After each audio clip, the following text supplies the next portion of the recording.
Hello, Roxanne. How are you? Oh, I'm very good. How are you doing? Good, good, all well. Thank you so much for being on my show back again. You had been high on my mind to be discussing beauty and self-care and wellness for a long time, and thank you so much for accepting my invite to be back again. It's my pleasure. I enjoyed our first conversation, so I'm looking forward to this one. Yeah, definitely. So, Roxanne, before I start communicating with you, I would just want to introduce you to our audience and then we'll take on from there. So, Roxanne has been a model since she was 3. She is now in her 60s and has seen the peak of modeling world with international assignments. She has been on the cover of French, German, Greek, and Italian Vogue magazine. She has showed up in German's Harper's Bazaar, La Official, many other covers of the fashion magazines for more than 50 years now. So Roxanne is also a well-being coach from Deepak Chopra Institute. She owns a successful coaching business which builds teenagers and women's self-esteem through modeling, movement, mindset, diet, exercise, and self-image. Roxanne is also the author of More Than Just a Pretty Face, where she shares all aspects of aging gracefully. At 66, Roxanne is leading by example that true beauty only reveals itself with age. She has learned the art of aging gracefully and has gained immense wisdom on aspects of inner and outer beauty. And she's also a yoga practitioner and an ardent practitioner of ancient self-care practices. So on this podcast now, Roxanne, we intend to get all out of you. All right, Great. let's dig in.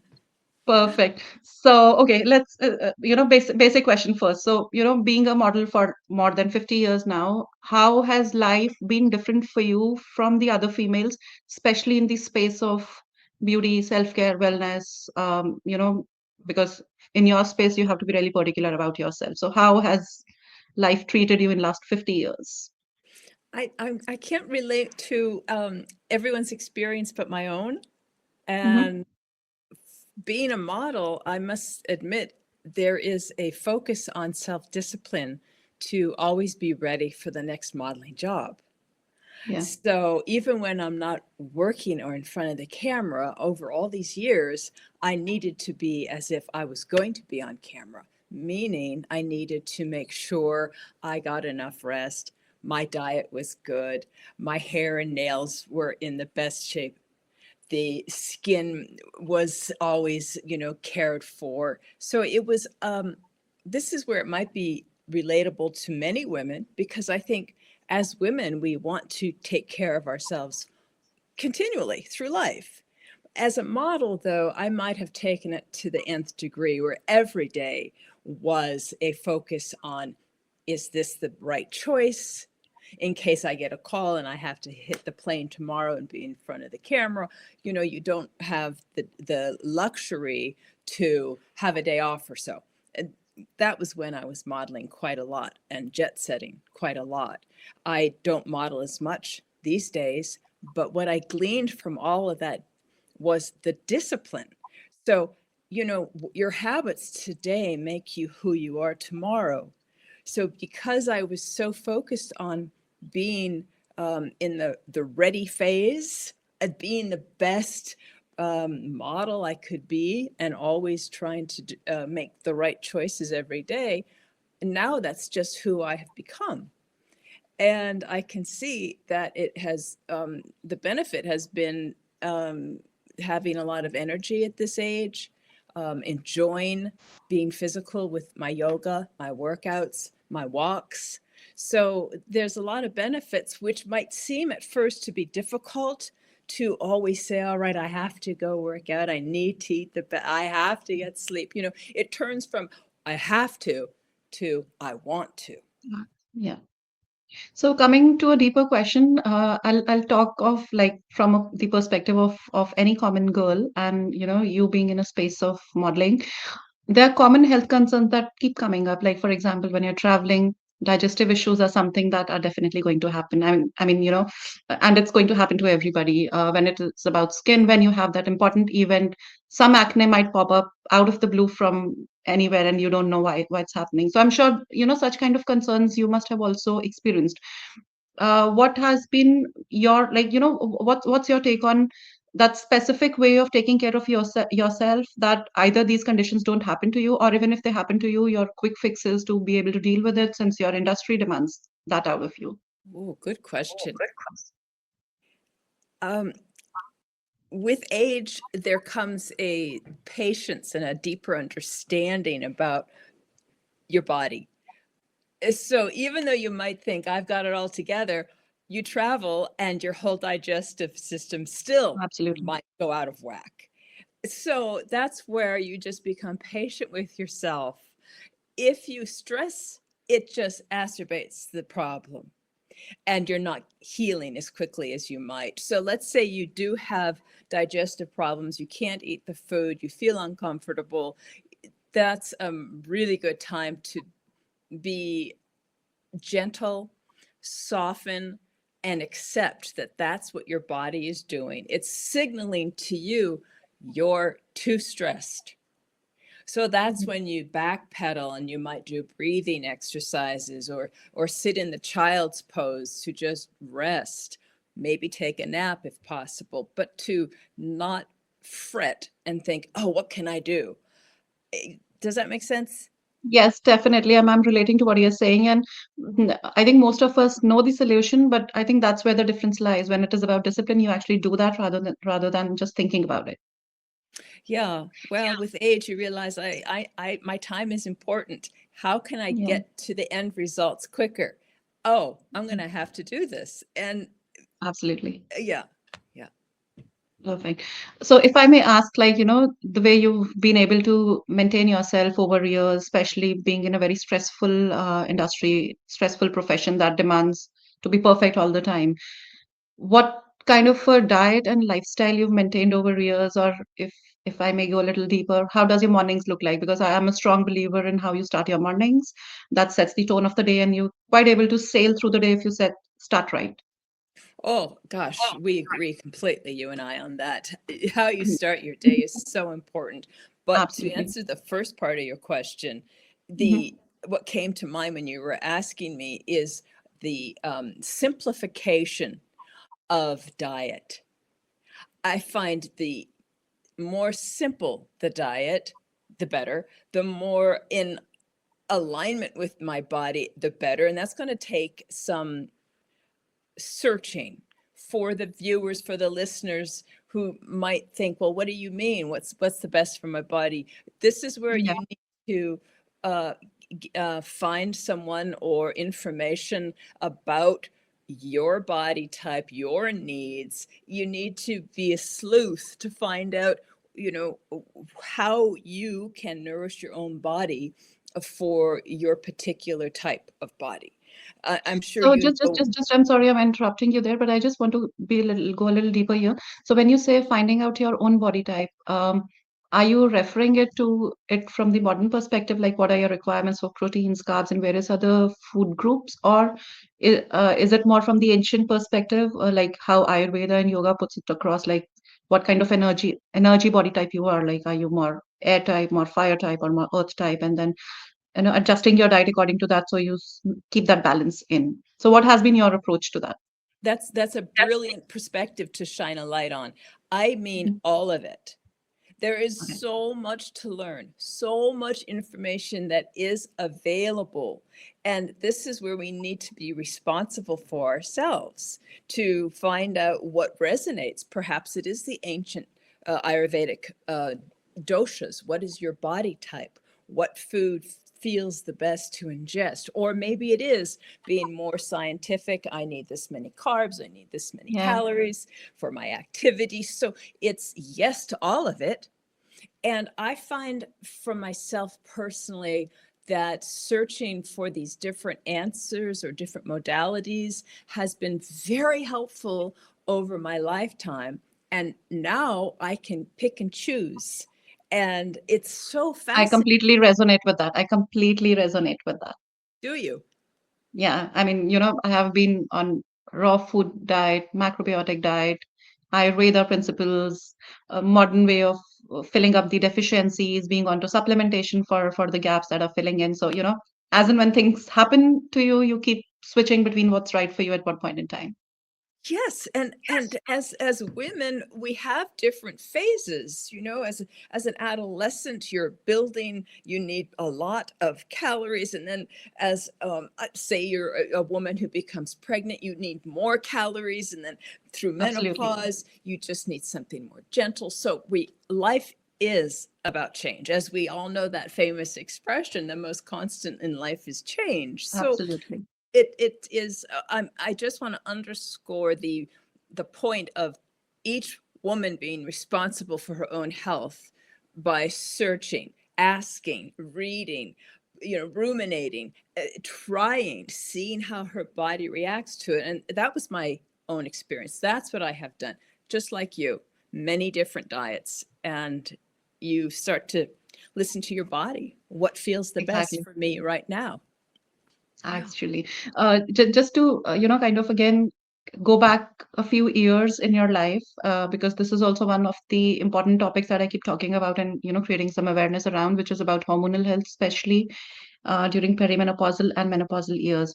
And I'm sure nobody better than you understands, being again in the same kind of industry, how during those years your skin stands to change, your hair quality or hair just it's out of control, your weight is out of control, you're doing the best of what you can, but still, it takes a lot of effort for a female to maintain herself, especially in starting late 30s, 40s, 50s, and beyond. So, how have you been able to sail through those perimenopausal and menopausal years, still making sure that your body is what it is, which is, good for your professional needs, your skin is what it is, and your hair is what it is. Mm.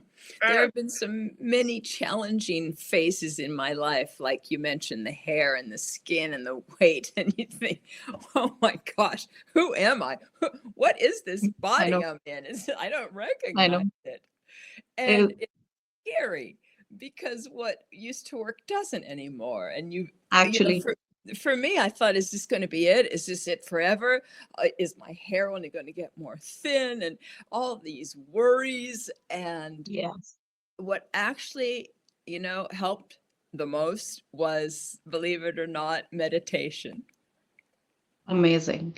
I'm glad you brought up that topic. I'm really, glad you brought up that topic because, again, we're talking of meditation, but it's so deeply rooted to your nervous system, and nervous system's regulating everything else in the body, your hormones and everything.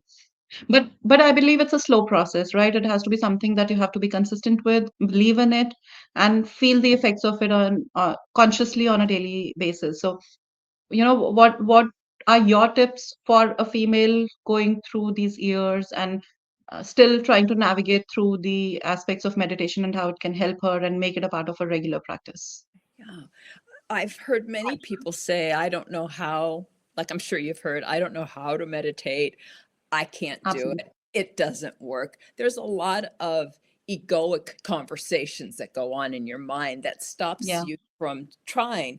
That's fine. That's understandable. Our society is very um, pressed, fast forward, always going, and it's really hard to get off that wheel of feeling like you have to tackle everything on your to-do list, or else you're a failure, or I can't sleep. I don't have time to sleep. I have too much to do. So there's this noise that's really hard to get away from. And so what I might suggest for someone who knows that meditation or has heard meditation is beneficial but thinks it's not for them Mhm. is um, kind of play this game in your mind where you're not labeling it meditation, but you're going to say, all right, I'm just going to see what feels in my body right now. Um, like just Is it shift like your. a is that like a witness approach? You just be try to be an outsider and just observe yourself from like an outer perspective? That's helpful too. I'm talking more internal, where you turn your internal eye in and you do a scan and you just connect with your body as if your body is its own consciousness entity, and it's Mhm. trying to communicate with you. Like, what is it saying? Like right now, oh my goodness, I noticed my stomach is tight, or oh, just by doing that, my shoulder relaxed. Yeah. It's so your mind is still active. It's not like you're trying to empty your mind in Yeah. meditation, but your mind is more becoming aware of what your body is saying to you, because your body has so much intelligence, and it is constantly trying to come back to an equilibrium, a homeostasis, a healthy point. And True. we really need to honor it and listen to it.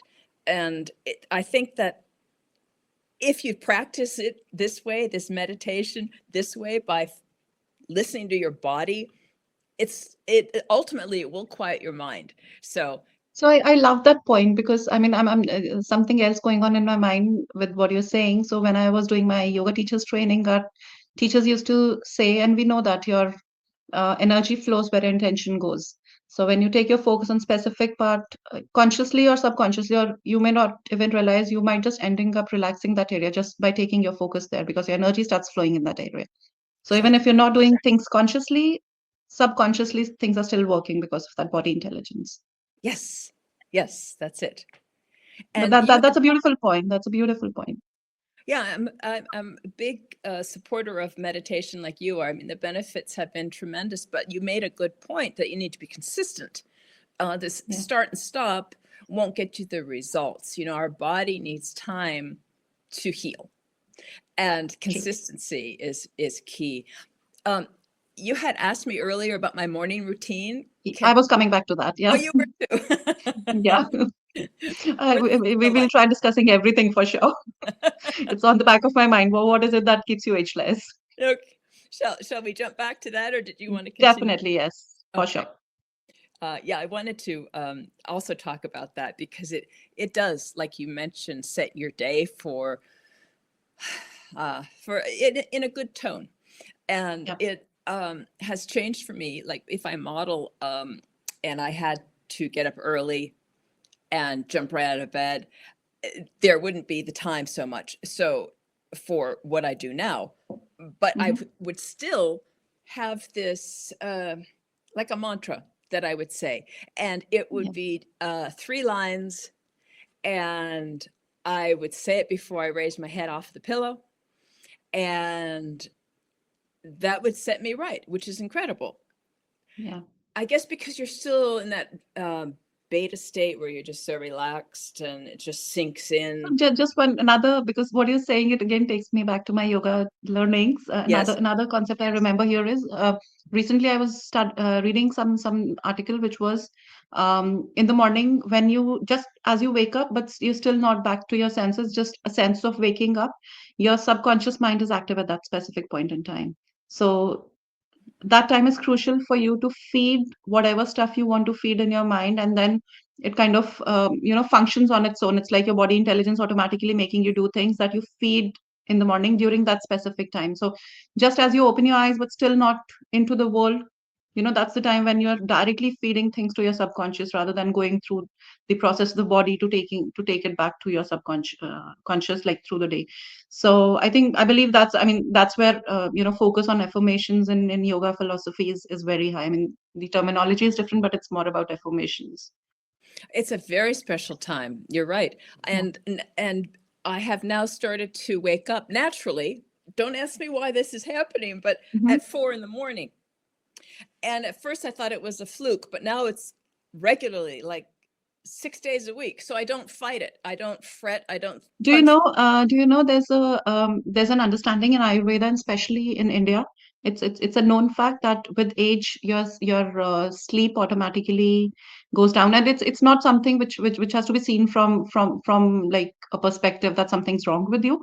It's a natural process. With aging, your sleep hours definitely go down, and possibly like if I go back and realize what our ancestors used to do back in India, that was the time they used to meditate a lot. Like I remember my grandfather, he used to wake up at 3:34, and for next 2 hours he was just into that meditation nonstop, sitting at a place and just meditating. So, and it's very highly ingrained in the Indian culture.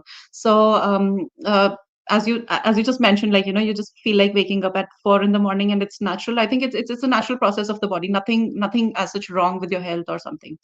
Well, I do use that time. It's a precious time. It's like no one else is awake, and it's like the world is mine, and and so Yes. I do wake up and I do meditate, And it is so profound. It's easier to get into the meditative state because I have been sleeping, so my body is relaxed and Mhm. my mind is this empty vessel. And it is just amazing how that silence and stillness outside my window is allowing whatever to Expansiveness of your mind. the what? Expansiveness, Yes, expansiveness of expansiveness in my your mind. thought and mind. Yeah, Expansiveness, the downloads, the visions, the impressions, the upliftment, the peace. It feels so, it's like a massage for my brain. But talk about setting my day right. It yeah. is tremendous. And that's how, if again I go back to the traditional understanding or the Ayurveda or even the Vedic understanding of things, that's how it is. Like we as human beings are human beings because we're supposed to be being, not Yes. doing, I love that expression. entity. We're Yeah, not so human that's what my doers. yoga teacher keeps always telling us, like we've become human doings and we are not anymore human beings. But having said that, like if you go back and try to realize these traditional teachings of yoga and Ayurveda, they say that they have been downloaded like a software, just clicking to the minds of these sages, being in a state of deep meditative state. It's not something that has been created by humans or researched upon to prove that, okay, this is how it works and there are protocols on that. There's no explanation, but these things have been uh, realized to be, just coming to people rather than the thinking about it in a state of being and not in a state of doing. Incredible. It's incredible. Yes. Yeah. That's So, and I think we just need to align with that energy. That's all we need to do and rest. That's it. what is law of attraction is. That's all. It does sound so simple, doesn't it? And it actually Yeah. is. The most powerful Absolutely. truths and Yes. laws are the most simple. And Exactly. But I sometimes feel simplicity is complicated in today's times for sure. yeah, It is. yeah, it is. It can be. And being older allows you to simplify. Maybe because I don't have as many responsibilities, with my children and their Yeah. schedule and making dinners and lunches, all of that. So um, Yeah. I feel very blessed to be able to dive into this spring well of energy with a quiet mind. Yeah. But at 4 in the morning, it's very quiet for everybody. Yes. So, okay, your day starts at 4 with the meditation. Let's move on. Like, what are your self-care practices in the morning?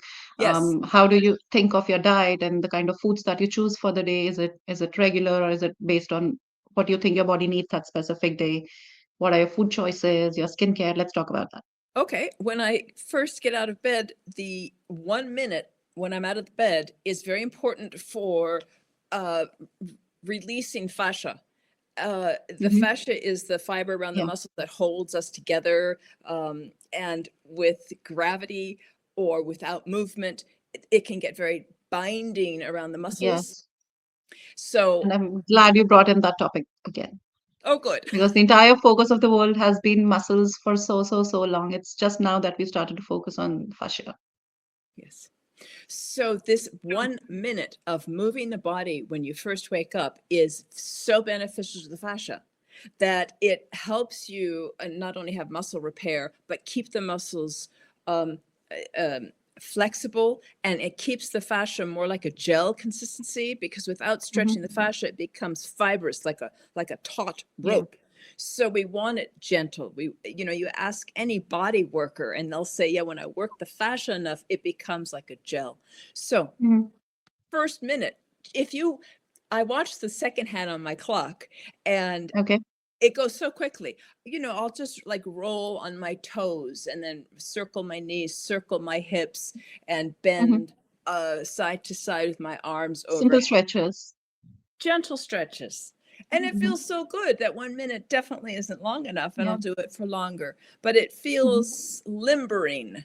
It feels like a wonderful waking up of the body without it being laborious, or you don't need special Absolutely. outfit or a mat. You just, greet the day with a beautiful stretch. Yeah. And And that makes so much of a difference to your mind energy as well, I believe. Like, and that reminds me, I just did a post on Instagram today, which was more about how digestion is more energetic than mechanical. which is the use of muscles, the use of that energy in the body, moving on different parts of the body, which activates your body. So when we for most of us, when we wake up in the morning, we hardly think of activating or preparing our body for the day. The whole idea is, okay, wake up, have a shower, have your breakfast, and get back to work. And Right. which is such a, we don't realize how it completely plays around with our moods, with the way our experience of the day goes. Yes, it does. It absolutely does. Um, and it feels so delicious to be that gentle on your body in the morning True. instead of quickly waking up and looking at your phone and grabbing coffee and hurry. Yeah. It does set your day uh in a beautiful way. Not like you're too dreamy for the day. You're just Yeah. more balanced and in a way stronger by being Yeah. softer. So I get what you say. Yeah. yeah, yeah. Mm. Food, I suppose, I will start gentle with tea in the morning. I love to have tea and go outside and watch the sunrise and hear, Mhm. especially this time of year, the birds sing. That just feeds my soul. And then I have basically the same kind of breakfast. It's easy and it's so delicious. I love it. I'll have, shall I tell you what it is? Yeah, definitely. We would love to know that. It's jasmine rice topped with um, baked apples or yeah, chunks of cooked apple with cinnamon, and then a blob of coconut milk or coconut cream and cinnamon. And sometimes I'll top it with slivered almonds. And oh my gosh, my stomach is humming after I eat it in the morning. It's like, oh my gosh, I want a second Uh, bowl, but maybe it's any too. specific reason that you consume jasmine rice? I mean, that's a curious question because, coming from a space of macrobiotics, that's something when it is about rice, I become curious. Why? Because brown rice is very high in that specific way of eating. So, any Yeah, specific reason you are more on jasmine rice? definitely. My food choices are very deliberate. Mhm. Brown rice is too rough to digest. Yeah. That's Yeah, of why. course. I mean, you need a strong digestion to do that. Like in the family of refined rices, like the lot of varieties available. I mean, there's basmati rice. There's a lot of varieties. Jasmine. So, what is it that's special about jasmine rice? Or it's more like your personal choice. Like you like it and then you include it. I did a I did a sensitivity test, and that was the one rice that my Oh, body was able to digest okay. and accept.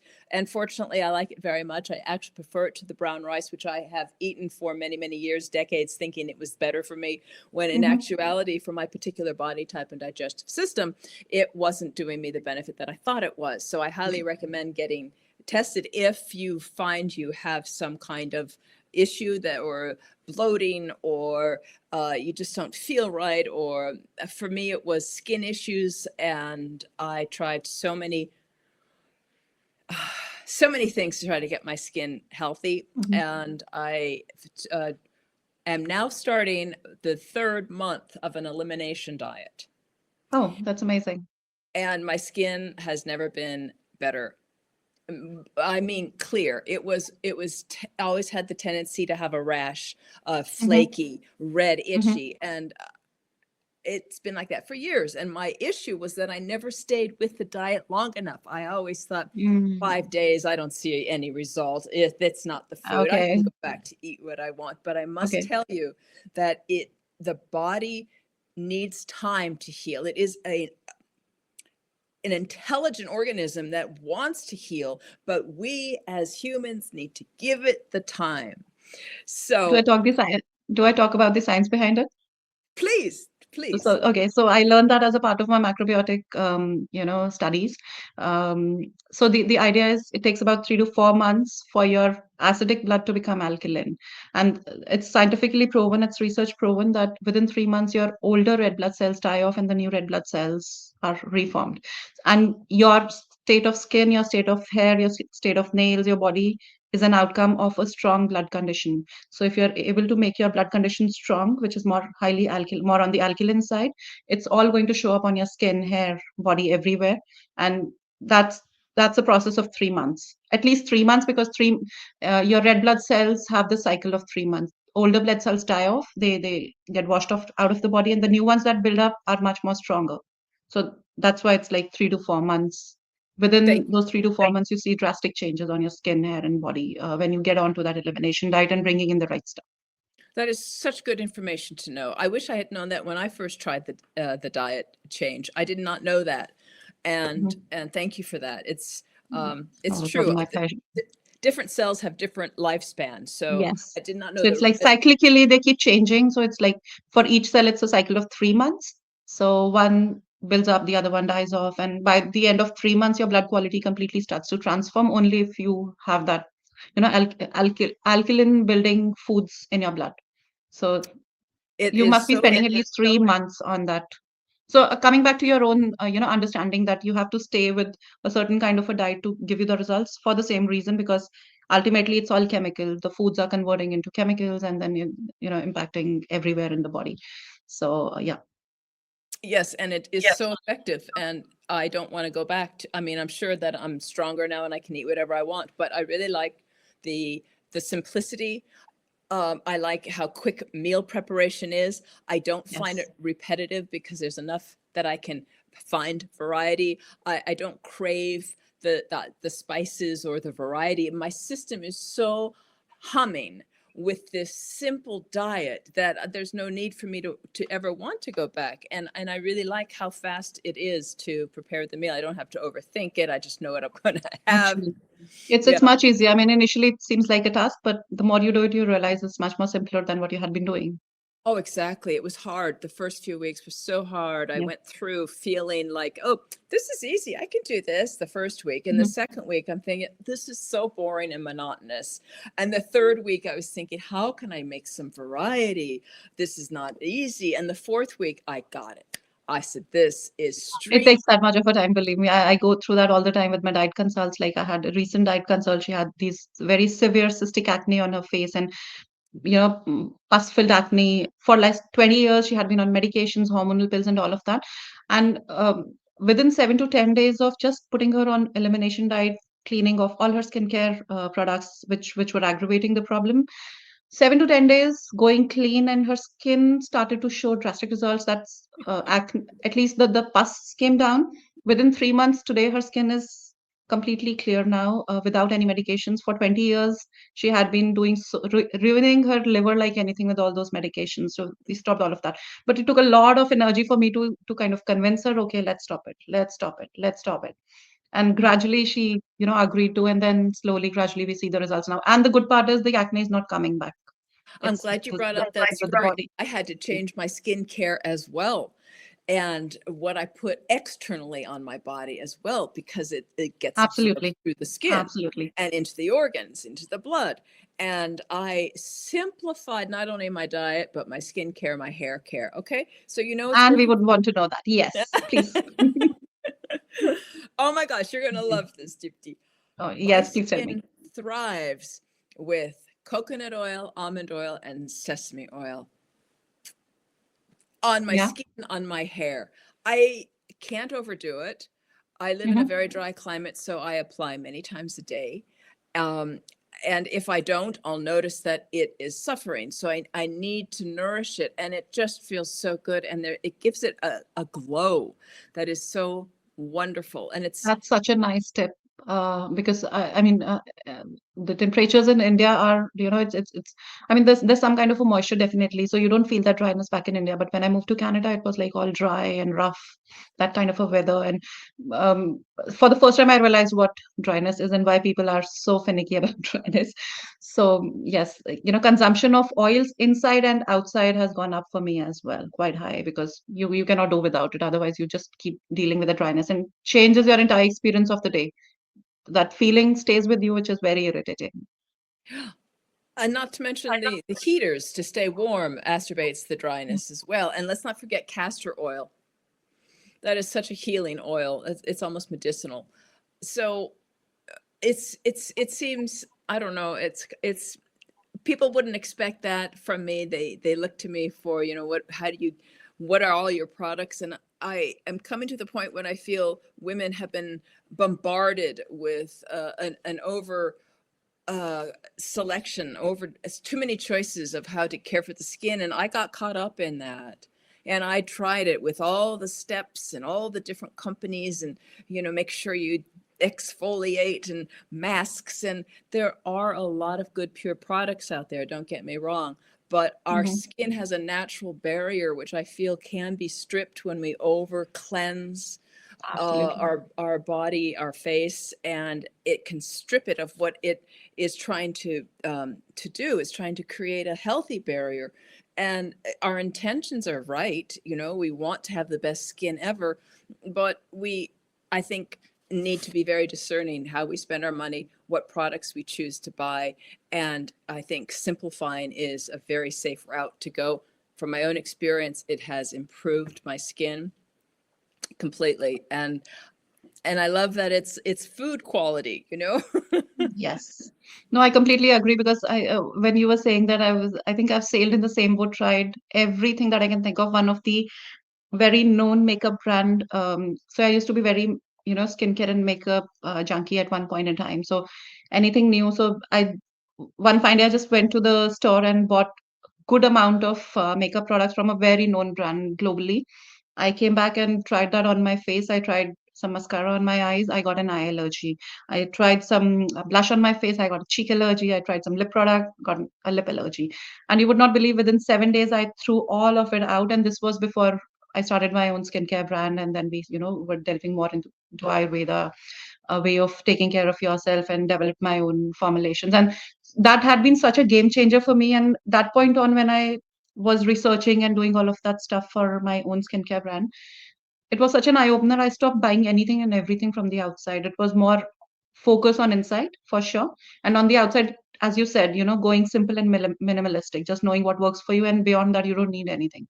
Yes, it Yes. it it is enjoyable when you have a beautiful product and the packaging is lovely and it becomes a ritual, and it can be fun to think, "Oh, I'm treating myself to all these luxurious products." Yeah. But, not when you think, "Oh, The I'm getting." reality is different for sure. Reality doesn't work like that.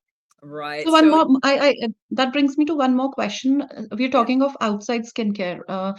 Um, so, if you look at the latest trends, there's a lot of buzz around adaptogens as well, though it's like, adaptogens for the inside care for sure, like, taking those tulsi teas and ashwagandha and all of these products to bring down. So indirectly working on your skin by calming down your nervous system and, kind of helping your skin get that energy that it needs. And on the outside, there are a lot of brands which are talking about adaptogens in their skincare products. And what's your take on that? Do you think that's something that really works? On the inside, I'm sure it does. On the outside, again, I don't know. I mean, that's something that's still a point of research for me. But have you been on any kind of adaptogens ever, and how did it work for you? I think adaptogens are a great idea, because what happens inside the body is that your body takes from it what it needs, hence the name. The product adapts to the body's need.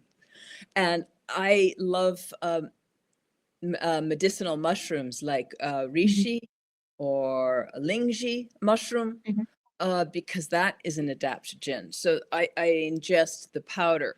There are some skincare products that have the lingji mushroom in it. I've never tried those, but I think mhm. adaptogens, I like the whole concept that Yeah. it's kind of like a personalized product, and I find that appealing. And it's adaptogens. If I'm not wrong, it's not a modern concept. In Ayurveda, if you see, there's a specific category of herbs which are already mentioned, which come under the category of adaptogens, which are only meant for this purpose only, to neutralize the effects of stress that that stress exerts on your body, on your nervous system. So it calms down your nervous system, and via Yeah, that, it starts to create balance all across the body.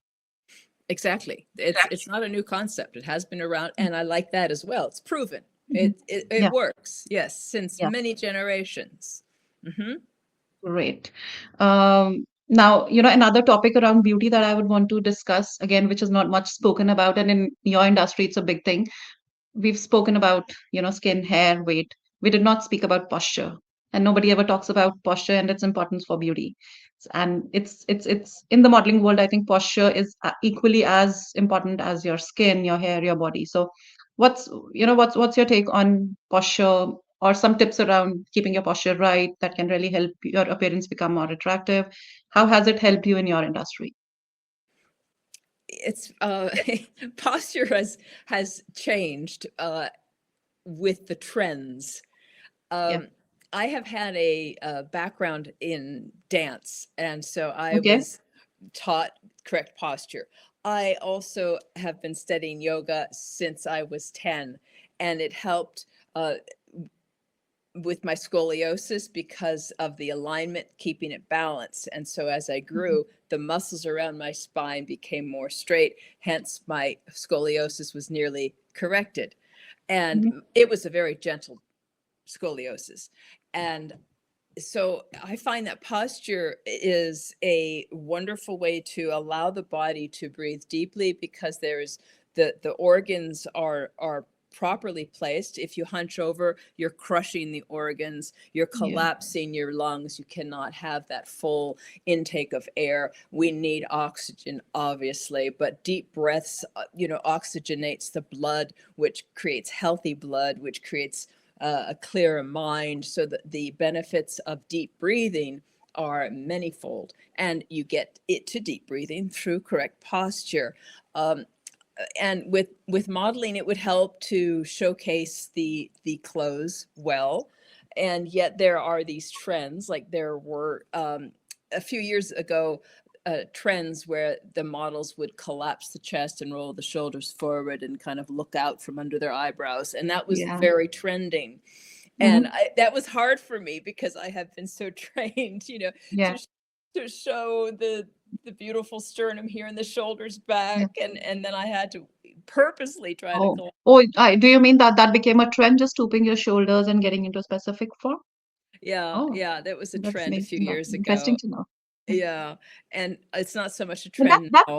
I believe that's very anti our body's natural anatomy. I mean, our anatomy wants us to be straight upright, chest lifted up and your shoulders drop down. That's something that's your natural anatomy. Your body is like that to be able to function at its best. To be able to function at its best. That's right. That's right. And it does take exercise or a discipline to strengthen the muscles if you're not used to it. And you might get a backache if you're not used to Yeah. standing up straight. Mhm. But posture is extremely important for your health, not so much um, for me, it's more for my health. I know it Mhm. helps with being a model to make the clothes look nice because you're showing them very well. But Yeah. for me, the priority is the better health and the better breath, Yes. and not crushing letting the organs work correctly without trying to Yeah. collapse or pinch them off from the blood flow. Yeah. Yeah. So, going back to something that's just mentioned before you started this conversation was you have been practicing yoga for almost since you were 10, right? Yes. How did yoga happen to you at that time when it was such, I would say, secret modality? I mean, when you were 10, it was like those were the times when yoga wasn't even much popular in India as well. Only a selected few had the privilege of being into that space. So, how did it happen to you? Well, God bless my mother. She was the Mhm. one who found it and was practicing it, and it intrigued me. So I started Mhm. to copy her, and I never stopped. I just continued because it gave me relief from the Mhm. spasms I was having in my back, which Yeah. were pretty bad at that age. So I was sold. That was it. I just haven't stopped. And I remember I tried to teach my girlfriends. I had them come Mhm. over, and I had them pay me a dime for a yoga class. But at 10 Nice. years old, everybody was so young and limber, they weren't that interested. They thought, what's the big deal? But even back then, I was trying to tell people how great it is. I still do. I think it's an amazing practice. So, what does your yoga practice look like now? Because after a certain age, your body has certain limitations. Yes.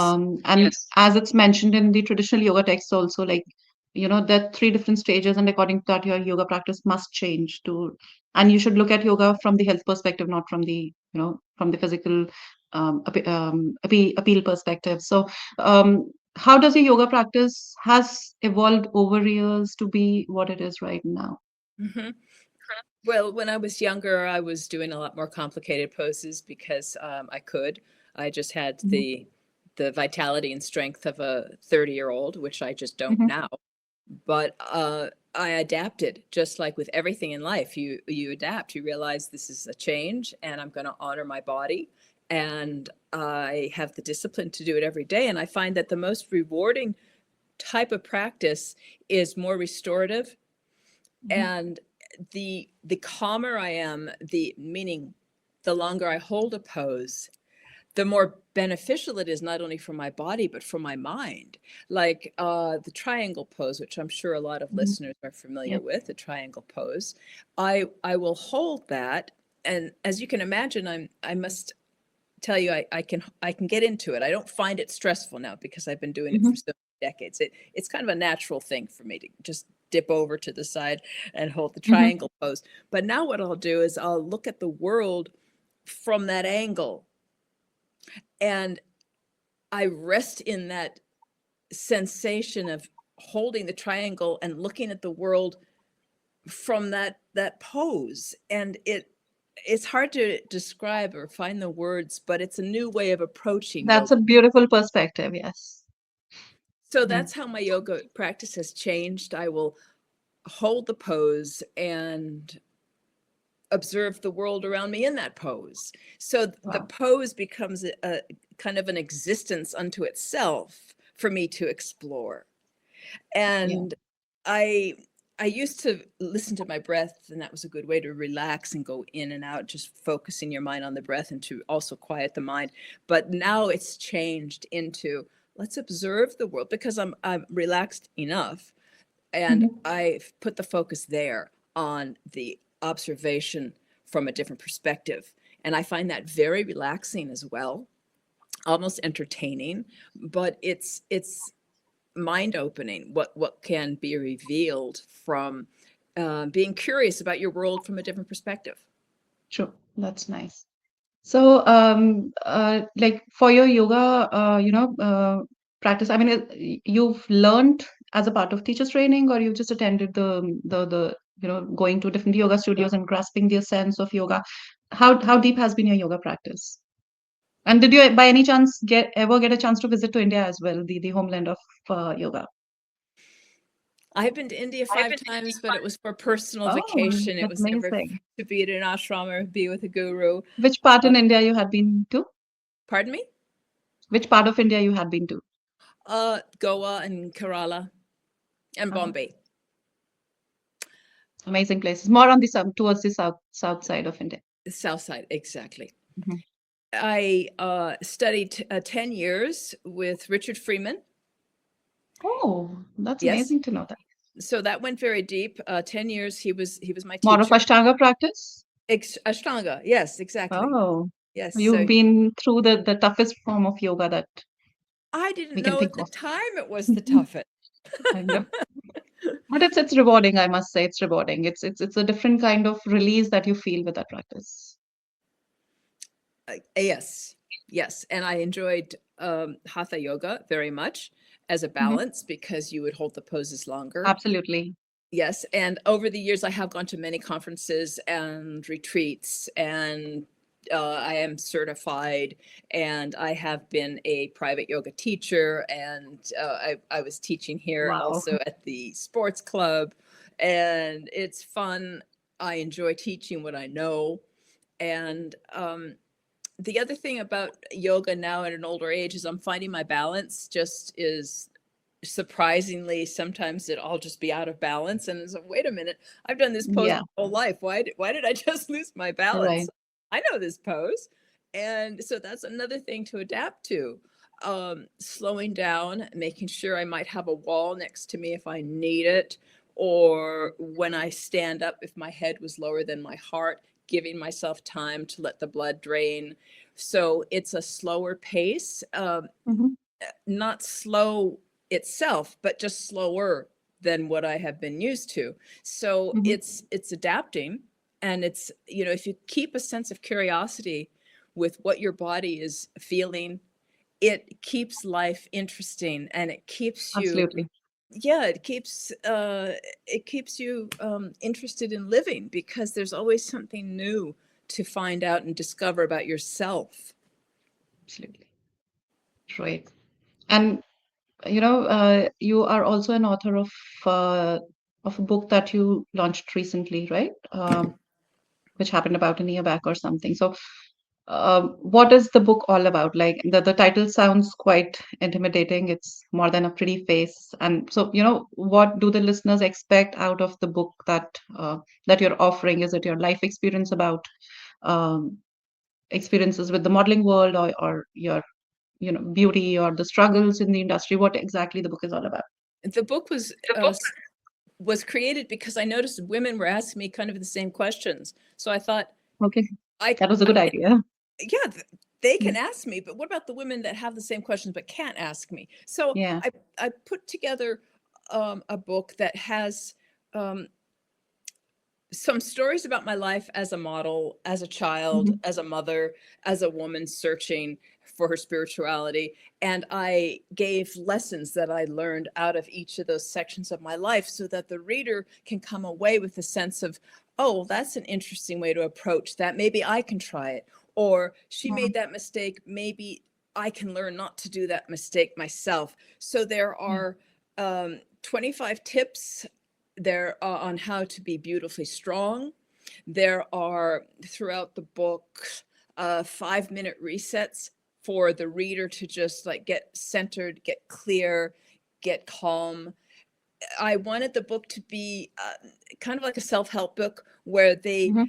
they get an insight into the modeling world and all the challenges that come with it, because it's not as Mhm. glamorous as you might think. But I wanted them Mhm. to relate to it by thinking, I can apply that to my own life and learn. Yeah. Um, so I think the title, more than just a pretty face, well, women generally, mostly always, are beautiful. Mhm. So what is it behind the face? We're so much more than Yes, what we present. absolutely. As women, we have so much depth. How can we get into that depth and bring it out? How can we radiate the inner beauty? We're more than just our faces. Yes, So definitely, definitely. What yeah. shows is I think that's just a veil. Everything is coming from the back. That energy is exuding everything on the outside. Absolutely. That's right. We are energetic beings. So I also wanted that focus to be more on the inside, because I think that's where, as women, we have our strength. We have a womb for creation. This is where we absorb energy and we can give Yeah. it out. And we are beautiful creatures. If we look inward and tap into that radiance, it really is dormant, just waiting for our attention. Yeah. Great. I'm all motivated for the day. I mean, your energy is so uplifting, I must say. Oh, thank you. Thank you. So, okay. So we are just at the end of our session, Roxanne, and my last question is all up to you. Anything that you would want to add on that I did not ask in the area of beauty, self-care that you would want women to know from your own experiences? I think now is the time for us women. I think the more we find the answers within, the more we can make a positive change for this world and bring her back to balance. We are powerhouses if we allow ourselves the expression of our own authenticity and not look outward for answers, but look inward for answers, because then you can contribute to the world. We need every woman to contribute because we need to bring balance back to this world. That's so Everyone beautiful. is important. Thank you so much. That was so beautiful, Roxanne. Thank, thank you And I for think, asking. yeah, yeah, no, thank you for coming over and sharing such lovely inputs, from all perspectives. And so, for the listeners who would want to know more about Roxanne, the links of Roxanne's website and her social links are all mentioned on the description, along with wherever the podcast is hosted. So, thank you so much, Roxanne, for being here. And maybe sometime again, I look forward to having some more inputs from you. That'd be Okay, wonderful. Thank you. It was so perfect. enjoyable. Thank Thank you you. so much for the Thank you so opportunity. much. Thank you. Thank you. Bye. Bye.